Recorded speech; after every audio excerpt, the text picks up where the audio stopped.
And away they go from that 1250-meter marker. Starter wasted no time in pulling the lever. The first one to go is Bon Bouche, is right up there on speed. I'm So Pretty has beaten a bad draw, races up in second. Pushing Limiters in third. Senora Victoria races in fourth. Then comes Yo Lacquer Ding. Further back is First Masterpiece, and Lady Lacewing will have to get past them all.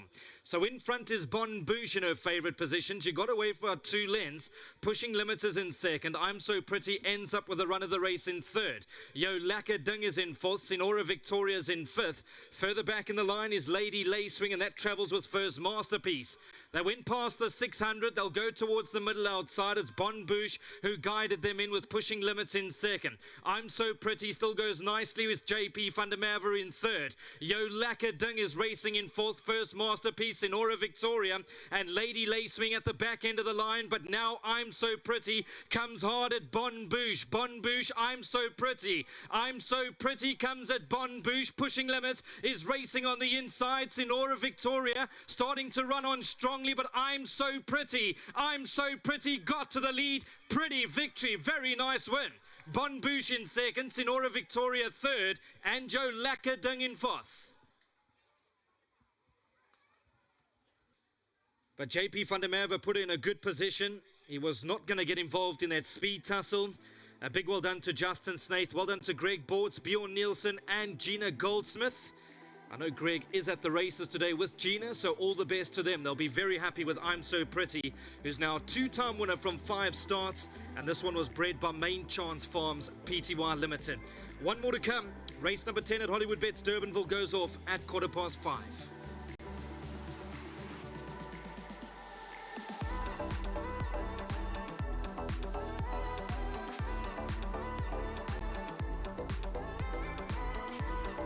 You know, when I pressed, he gave it to me, but just were unlucky at the end. We were touched off at the end, but it was a good run. I'm happy with that.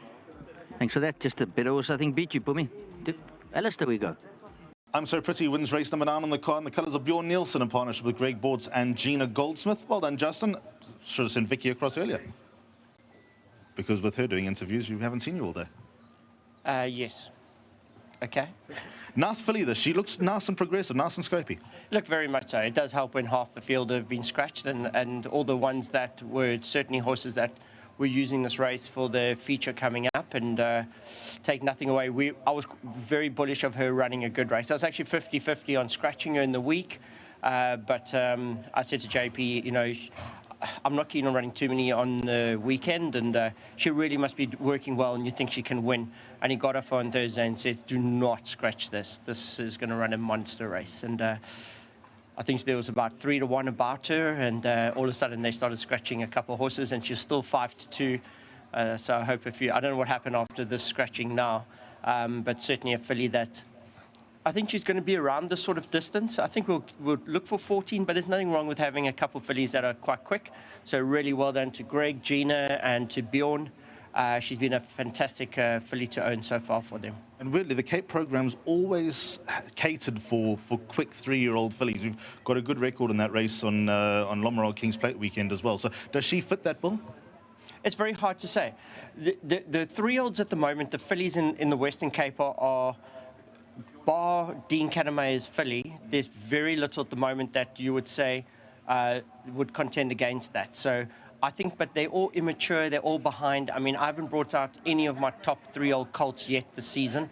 I think there's very exciting things to look forward to. There's a lot of horses that people haven't seen yet that could be exciting come the summer. There's a big summer coming up, and we want to be fully ready for it. He says with a naughty grin. Well done. Yeah, let's hope. Well done, Justin. Thank you very much. Here's Wings van der Merwe. JP, before we chat to the boss. Well done, JP. I get the impression that she won a little bit easier than the margin suggested. Yes, I actually liked her from a while ago. First round, obviously, just a bit on the green side, but then she just started progressing, and she turned out to be a nice filly. I actually like a lot. Like, obviously, the going's a little bit on the firm side, and the team's been scratched a couple, but this filly worked so well, I think, on Tuesday. And I asked Justin not to scratch her. She'll run a good race. But just well done to the whole team. Well done to Mr. Bortz, Gina, my sponsor, Wings. Big thank you. Does she feel better and better every time you sit on her? 100%. Back at home, she just does it so nicely, and whatever, if you ask her more, there's just more to come. But I do think when the penny drops and she picks up a little bit of weight, she'll be even better. Good job. Thank you. Well done to JP van der Merwe. Here's winning part owner Greg Bortz. Who roped who? And did Bjorn rope Ewan, or did you rope Bjorn in? No, we had agreed beforehand. We had a list together, and I think we bought 4 on the sale. But this one was actually a great story because we were actually having a good time and we forgot. And I thought he was bidding, and he was sitting somewhere else, and he thought I was bidding, and neither of us bid, and somebody else bought the horse.